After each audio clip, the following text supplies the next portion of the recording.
Light chapter है 10th के physics का पाठ 29 में तुम लोगों को शुरू हो रहा है उत्तल दर्पण में बनने वाला प्रतिबिंब की स्थिति। उत्तल दर्पण और अवतल दर्पण और तीसरा पहले जो पढ़े हो समतल दर्पण।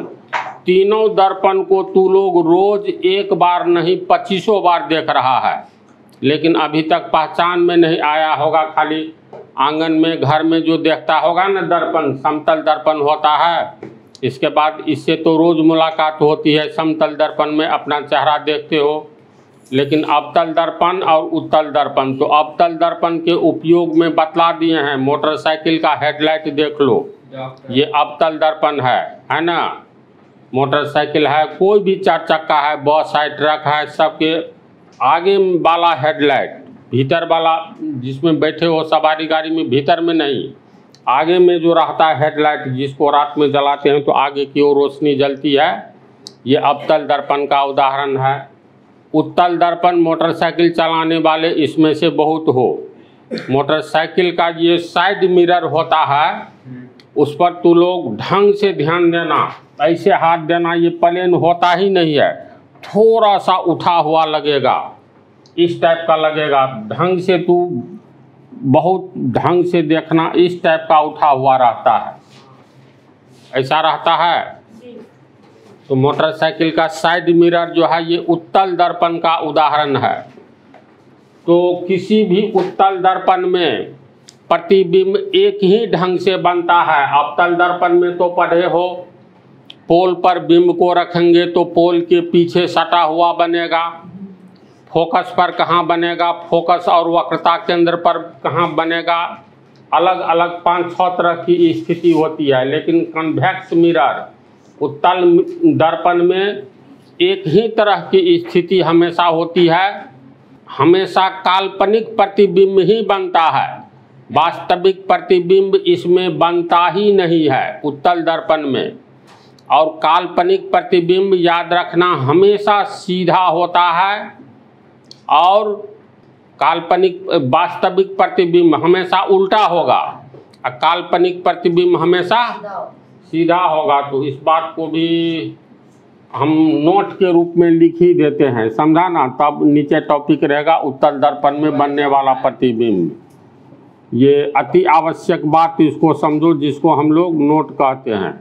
देखो, इस क्वेश्चन का आंसर जानने से पहले ये पीछे में तुम लोगों को बतला दिए हैं, इसकी पढ़ाई हो चुकी है। समतल दर्पण में हमेशा काल्पनिक प्रतिबिंब बनेगा, इसकी चर्चा एक नहीं अनेक बार हो चुकी है। फिर उत्तल दर्पण पढ़ने जा रहे हो तो उत्तल दर्पण कन्वेक्स मिरर में भी हमेशा काल्पनिक प्रतिबिंब ही बनता है। तो याद रखना, दर्पण 3 तरह का तुम लोग लाइट चैप्टर में पढ़ने जा रहे हो। समतल दर्पण, ये दोनों गोलीय दर्पण का भेद है। तो मिला करके 2 दर्पण, अवतल और उत्तल एवं समतल। 3 में याद रखना, अवतल दर्पण को छोड़कर समतल दर्पण उत्तल दर्पण में हमेशा काल्पनिक प्रतिबिंब बनेगा। समझ गया ना। अवतल दर्पण में बिंब की स्थिति के अनुसार काल्पनिक भी बनता है और वास्तविक भी बनता है। फिर अलग से सुपर इम्पोर्टेंट 4था और 5वां पॉइंट, काल्पनिक या आभासी प्रतिबिंब हमेशा सीधा बनता है। 1 नंबरिया क्वेश्चन पूछता है, समझा। और फिर याद रखना, वास्तविक प्रतिबिंब हमेशा उल्टा बनेगा। ये वास्तविक प्रतिबिंब, मान लो अवतल दर्पण में अगर वास्तविक प्रतिबिंब बन रहा है तो इसको ऐसे रखोगे तो ये देखो, ये वाला पोर्शन ऊपर है ना, प्रतिबिंब बनेगा तो ये हो जाएगा नीचे ऐसे, तो उल्टा हो गया। तो वास्तविक प्रतिबिंब हमेशा उल्टा होगा, काल्पनिक प्रतिबिंब हमेशा सीधा। समतल दर्पण में हम लोग अपना चेहरा देखते हैं, दर्पण से जितना दूर जाए या नदी का, हमेशा सिर जो है ऊपर में ही दिखलाई देता है। तो काल्पनिक प्रतिबिंब हमेशा सीधा बनेगा, वास्तविक प्रतिबिंब हमेशा उल्टा बनेगा। इसको याद रखना। ये 5 पॉइंट में 4था 5वां बहुत इंपॉर्टेंट है। प्रतिबिंब ही प्रतिबिंब तू लोग दर्पण में कैसे बनता है, बिंब का प्रतिबिंब, यही अध्ययन कर रहे हो। तो इसको उतार लो। इसके बाद ये क्वेश्चन, उत्तल दर्पण में प्रतिबिंब हमेशा काल्पनिक प्रतिबिंब बनेगा, समझा। उसमें अवतल दर्पण में जैसे ध्रुव पर, ध्रुव से आगे फोकस पर, उससे आगे बिंब को हम लोग बिंब की स्थिति को बदलते जाते हैं।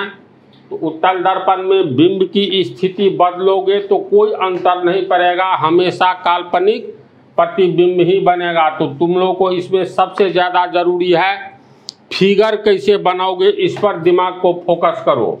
जैसे अभी कुछ उतारना नहीं है, पहले देखो और सीखो। ये हो गया उत्तल दर्पण। मान लो ये उत्तल दर्पण हुआ। उत्तल दर्पण भीतर की ओर से कलई किया हुआ रहता है, रंगा हुआ होता है। ये उठा हुआ भाग परावर्तक सतह का काम करता है। तो चलो ये उत्तल दर्पण है ए बी। तुम ही लोग बोलोगे उत्तल दर्पण जिस ओर से कलई किया हुआ रहता है, यहाँ दाईं ओर से कलई किया हुआ है, बाईं ओर से परावर्तक सतह है जिसमें बिंब को रखोगे तो प्रतिबिंब बनेगा। इसका फोकस वक्रता केंद्र किस ओर होता है?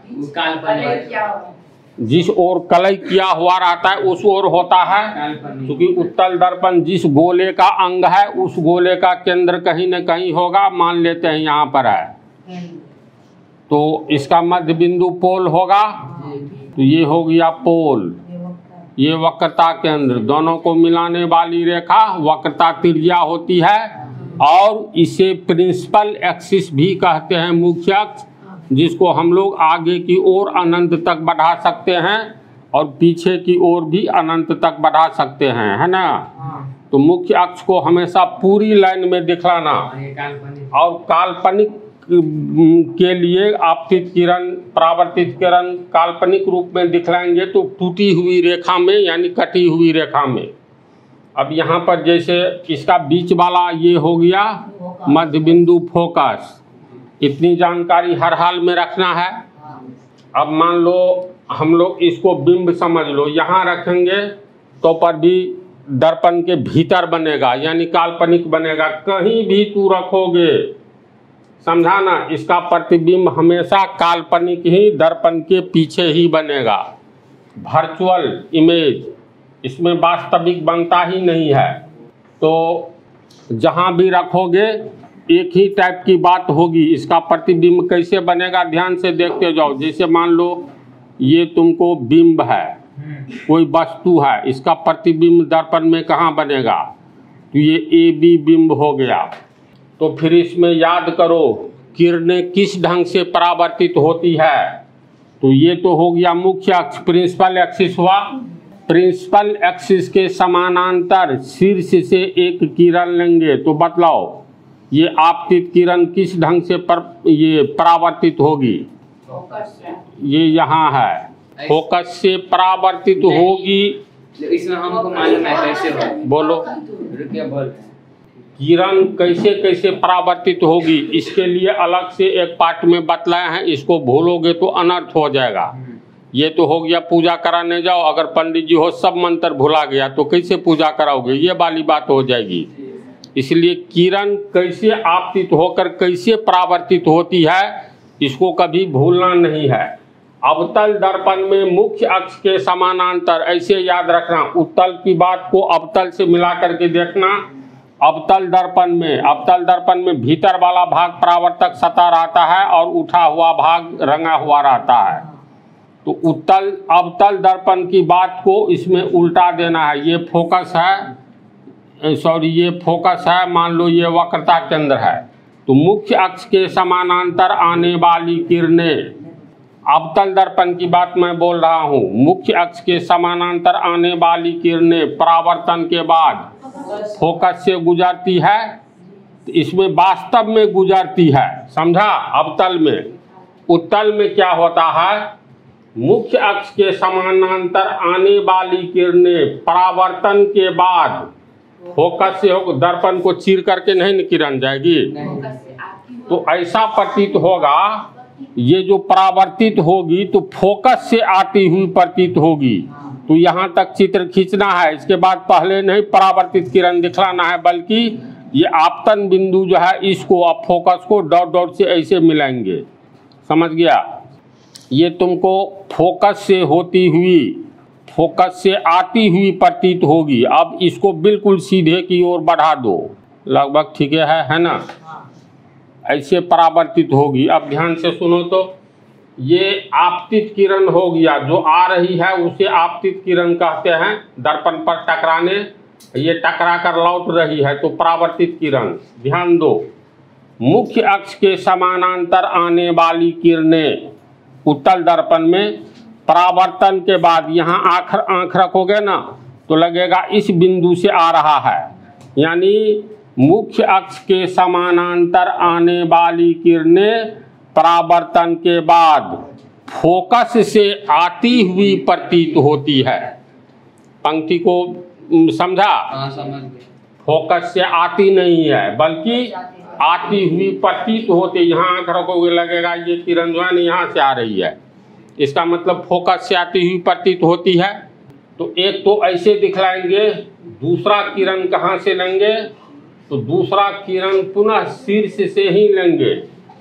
इसको वक्रता केंद्र से अगर हम लोग मिलाते हैं, जैसे एक किरण इधर से आएगी तो पहले इसको बी को और सी को, देखो दूरी लंबा है, टेढ़ा नहीं हो, इसको डॉट डॉट से मिला दो। इसके बाद ये तो वास्तव में किरण है, आपतित किरण, इसको यहाँ तक जाने देंगे, पीछे से आता हुआ दिखलाएंगे।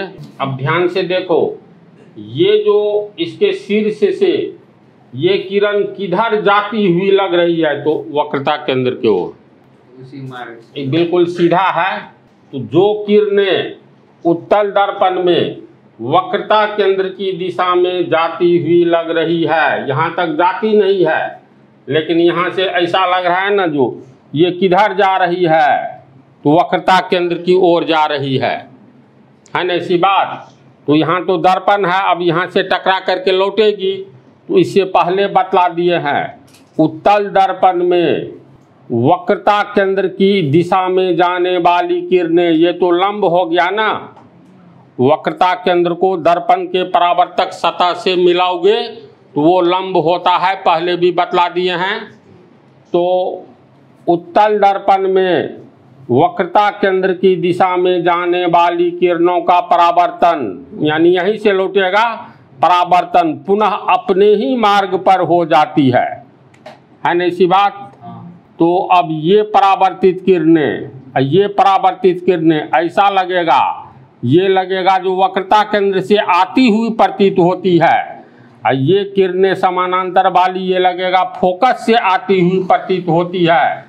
दोनों एक दूसरे को इस बिंदु पर काटती हुई प्रतीत होगी, इसलिए बी का प्रतिबिंब बी डैश यहाँ बनेगा।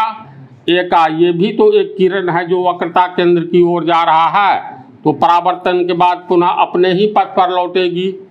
तो ऊपर वाला बी का यहाँ बी डैश प्रतिबिंब बनेगा, और ये ए का यहाँ पर ऐसे इस ढंग से यहाँ ए डैश बनेगा। तो इस तरह ये प्रतिबिंब देखो बना है। तो किरण तो वास्तव में काट नहीं रहा है, ये परावर्तित किरणें पीछे की ओर बढ़ाई जाने पर एक दूसरे को बी डैश पर काट रहा है, इसीलिए बी बिंदु का प्रतिबिंब बी डैश, ए का प्रतिबिंब ए डैश, एवं दोनों के बीच का प्रतिबिंब ये बीच वाला दूरी, अर्थात ए बी का प्रतिबिंब ए डैश बी डैश बनेगा। किरणें वास्तव में नहीं काटती है बल्कि काटती हुई प्रतीत होती है, ऐसा आभास होता है, इसीलिए ये आभासी प्रतिबिंब बनेगा, यानी काल्पनिक प्रतिबिंब बनेगा।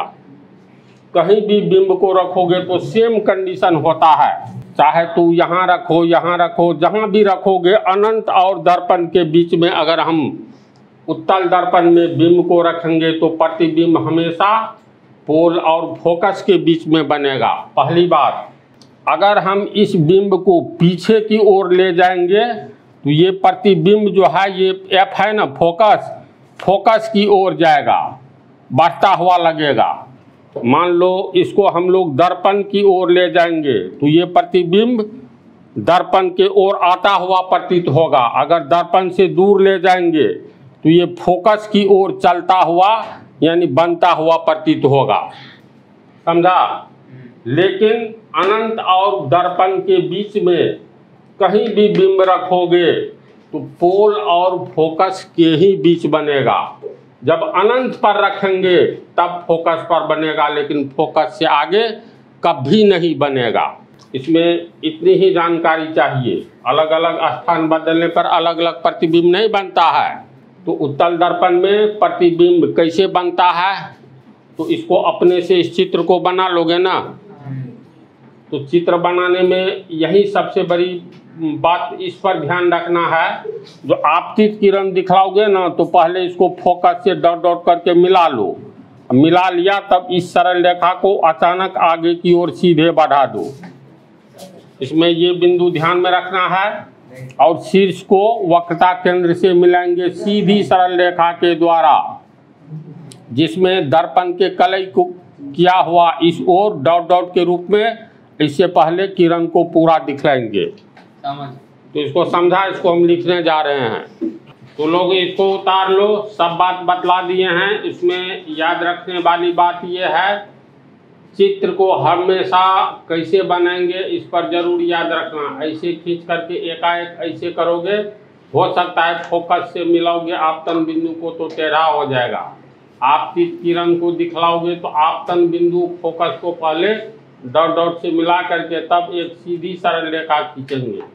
तो ये कैसे बनता है, किरणों के काल्पनिक कटान से बनता है। इसीलिए उत्तल दर्पण में हमेशा काल्पनिक प्रतिबिंब बनेगा।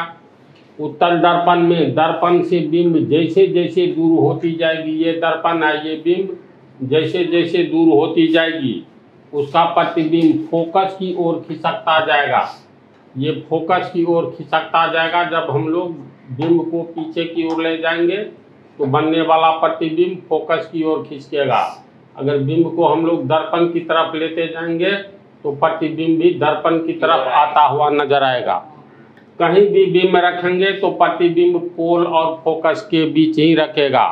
एक ही शर्त है, जब अनंत पर बिंब होगा ना तब प्रतिबिंब बनेगा फोकस पर।